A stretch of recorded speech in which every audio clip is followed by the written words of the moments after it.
আলহামদুলিল্লাহ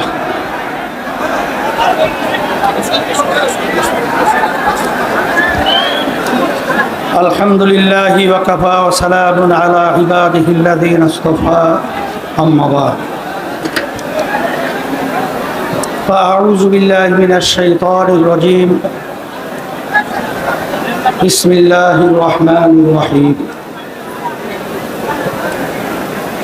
ولا تهنوا ولا تحزنوا وأنتم الأعلون إن كنتم مؤمنين صدق الله العلي العظيم দুরূদ শরীফ পড়ি আল্লাহুম্মা সাল্লি আলা ইসলামী আন্দোলন বাংলাদেশ ঢাকা দক্ষিণ উত্তর কর্তৃক আয়োজিত আজকের সমাবেশের সভাপতি মঞ্চে কেন্দ্রীয় দায়িত্বশীল সহ সামনে বিশেষ করে ন্যায়ের পক্ষে অন্যায়ের প্রতিবাদে যারা জান মাল দিয়ে স্বাধীনতা অর্জন করেছেন সকলকে ধন্যবাদ জানাই। আল্লাহ রব্বুল আলামিন ন্যায়ের পক্ষে বিজয় দান করেছেন। আপনারা দেখেছেন ইসলামী আন্দোলন বাংলাদেশ প্রতিষ্ঠিত হয়েছে, তার মূল লক্ষ্য উদ্দেশ্য হল ন্যায়ের পক্ষে অন্যায়ের বিপক্ষে, ন্যায় প্রতিষ্ঠা, অন্যায় দূরীভূত করার লক্ষ্যে।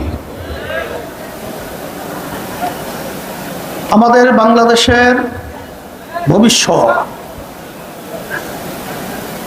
আমাদের শিক্ষার্থীরা তাদের ন্যায্য একটা দাবি, কোটা সংস্কার। এই দাবিটা অত্যন্ত ন্যায্য এবং যৌক্তিক, কিন্তু দুঃখের মধ্যে বলতে হয় আমরা কি দেখলাম, সেই দাবিকে একেবারে নিভিয়ে দেওয়ার জন্য আওয়ামী ফ্যাসিস্ট সরকার, খুনি সরকার আমার দেশের ভবিষ্যৎ, আমার শিক্ষার্থীদের উপরে নির্বিচারে ঠান্ডা মাথায় পাখির মতো গুলি করে তাদেরকে মাটিতে লুটিয়ে ফেলল। যখন এটা আমরা দেখেছি তখন ইসলামী আন্দোলন বাংলাদেশ এবং তার সমস্ত সহযোগী সংগঠনগুলো আমরা আর নিশ্চয় বসে থাকতে পারি না। তখন আমাদের বিবেককে আমরা ধরে রাখতে পারি না, আমাদের ঘুম এক পর্যায়ে নষ্ট হয়ে গেছে। যখন মা বলতেছিল যে আজকে কয়েকদিন পর্যন্ত আমার সন্তান আমাকে মা বলে ডাক দেয় না, এটা সহ্য করা যায় না। তখন একমাত্র রাজনৈতিক ব্যানার ইসলামী আন্দোলন বাংলাদেশ এত বড় কঠিন ঝুঁকি নিয়ে রাজপথে সর্বপ্রথম এই অন্যায়ের প্রতিবাদে, জালিমদের বিরুদ্ধে, খুনিদের বিরুদ্ধে, ছাত্রদের ন্যায্য দাবি অধিকার বাস্তবায়নের লক্ষ্যে ইসলামী আন্দোলন বাংলাদেশ সশরীরে উপস্থিত হয়ে প্রতিবাদ করেছে। আপনারা দেখেছেন সেই আন্দোলন সংগ্রামে আল্লাহ রাব্বুল আলামিন, গ্রামে একটা কথা আছে, ফেরাউন কিন্তু বুঝে নাই যে নীল নদীর ভিতরে ডুবে মরবে, কারণ কিন্তু বুঝে নাই এভাবে তার ধ্বংস হয়ে যাবে। আমরা বারবার বলেছিলাম, হে আওয়ামী জালেম সরকার, তোমরা যেভাবে আজকে বাংলাদেশের ভিতরে নিরীহ মানুষদেরকে এবং আমার কোমল হৃদয়ের আমার সন্তানদেরকে যেভাবে পাখির মতো গুলি করে হত্যা করছো, তোমরা যত বড় খুনি জালেম ফিরআউনের মস্তক হোক, এমন একটা সময় আসবে ভেঙে চুরমার হয়ে সমুদ্রে নিক্ষিপ্ত হবে।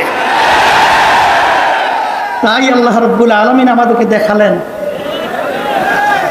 গ্রামে একটা কথা আছে, পচা শামুকে পা কেটে যায়।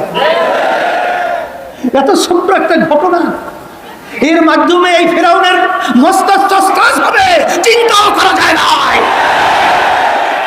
এর মাধ্যমে আমি একটা আগাম বার্তা দিতে চাই যে বর্তমান যারা কেয়ারটেকার সরকার রয়েছেন, অন্তর্বর্তীকালীন সরকার রয়েছেন, আমরা আপনাদেরকে ধন্যবাদ জানাই, কিন্তু ইতিহাস ভুলবেন না, দেশের মানুষের আশা আকাঙ্ক্ষার কথা ভুলবেন না। আপনারা যেই আমার ভাইরা, আমার যেই ছেলেরা, আমার যে মেয়েরা রক্ত দিয়েছে, তাদের রক্তের ইতিহাস আপনারা ভুলবেন না। দেশকে সুন্দর করবেন, জনগণের অধিকারকে ফিরিয়ে দেবেন।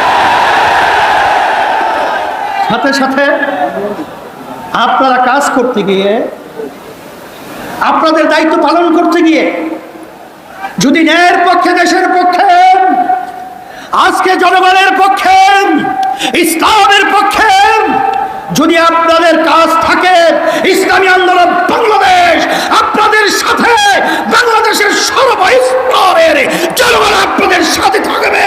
কোন ফেরাউন আপনাদের দাঁড়াতে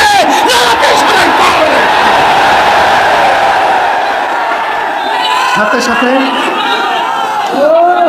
আমি বিশেষ করে ইসলামী আন্দোলন বাংলাদেশ এবং তার সমস্ত সহযোগী সংগঠন, আপনারা এই অন্যায়ের বিরুদ্ধে, খুনিদের বিরুদ্ধে, জালেমদের বিরুদ্ধে যে ভূমিকা রেখেছেন, আমি অসংখ্য ধন্যবাদ আপনাদেরকে জানাই।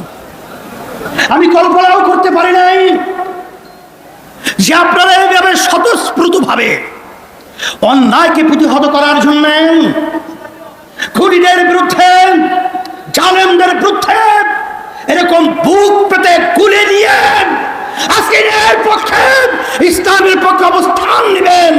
এটা আমাদেরকে আশার আলো জাগিয়েছে। এই বাংলাদেশের মধ্যে আর অন্যায়কারীরা কখনোই এখানে ঠাঁই পাবে না। সেই হিসাবে আমি বিশেষ করে বর্তমান সরকার সহ সকলকে উদাত্ত আহ্বান জানাবো, খুনিদেরকে চিহ্নিত করে বাংলার জমিনে, মাটিতে বিচার করতে হবে। এই যেই সমস্ত জালেম, যেই সমস্ত দুর্নীতিবাজ, আমার রিক্সাওয়ালা ভাই, যারা এই রৌদ্রের ভিতরে রিক্সা চালিয়ে যাদের মাথার ঘাম পায়ে পড়েছিল, আমার ঠেলা গাড়িওয়ালা ভাই, আমার শ্রমিক ভাইরাম, এই কষ্ট উপার্জিত যেই সম্পদ সরকারি ফান্ড জমা হয়েছিল, যারা এই সম্পদ টাকা লুট করেছে, বিদেশে বেগমপাড়া তৈরি করেছে, সুইস ব্যাংকে টাকা জমা রেখেছে, অচেরেই ওদের টাকা খরচ করে সরকারি ফান্ডে জমার ব্যবস্থা করতে হবে। এবং সাথে সাথে ওদেরকে এই বাংলার জমিনে বিচারের জন্য আমরা অপেক্ষায় রয়েছি। দুর্নীতিবাজদের বিচার হবে, আর এই স্বাধীনতাকামী যারা রক্ত দিয়েছে তাদের আত্মা শান্তি পাবে। সেই হিসাবে আজকে ইসলামী আন্দোলন বাংলাদেশ এবং তার সমস্ত সহযোগী সংগঠন সকলকে উদাত্ত আহ্বান জানাবো।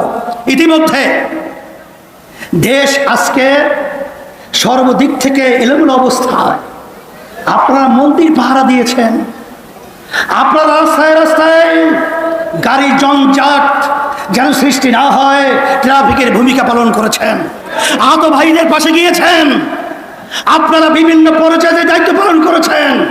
ইসলামী আন্দোলন বাংলাদেশ তার পক্ষ থেকে আমি আমির হিসাবে আপনাদেরকে ধন্যবাদ জানাই। আল্লাহ আপনাদেরকে দুনিয়া এবং আখিরাতে যাচাই খায় দান করুন। সাথে অন্য যারা দায়িত্ব পালন করেছেন, কারণ সংখ্যালঘু, ইসলাম পরিষ্কার বলেছেন তাদের জান, মাল, ইজ্জতের নিরাপত্তার দায়িত্ব আমাদের। কখনোই তাদের উপরে জুলুম করা যাবে না। এবং যারাই অন্য ছাত্ররা এবং অন্যান্য সংগঠনের যারাই দায়িত্ব পালন করেছেন সবাইকে ধন্যবাদ জানাই। আর বিশেষ করে সেনাবাহিনী সহ বর্তমান ডক্টর ইউনূস সহ তারা যে দায়িত্ব পালন করতেছেন এবং অন্যান্য যারা দায়িত্ব পালন করছেন, আপনারা ন্যায়ভাবে এবং সুন্দরভাবে দেশ পরিচালনা করার উদাত্ত আহ্বান জানাচ্ছি। আর সাথে সাথে আমার ভাইরা তো বলেই গেছে, আমরা সুন্দর একটা বাংলাদেশ আপনাদের থেকে আশা করছি। আমরা সবাই একত্রিত হয়ে এই সুন্দর বাংলাদেশ দেখার আশায় আজকে আপনাদেরকে ধন্যবাদ জানিয়ে আজকে বক্তব্য আমি শেষ করছি। আল্লাহুম্মা আমিন। যারা এই আন্দোলন সংগ্রামে জীবন দিয়েছে, আল্লাহ যারা আহত হয়েছে, আল্লাহ বিশেষ করে আহতদেরকে আপনি সুস্থ করে দেন।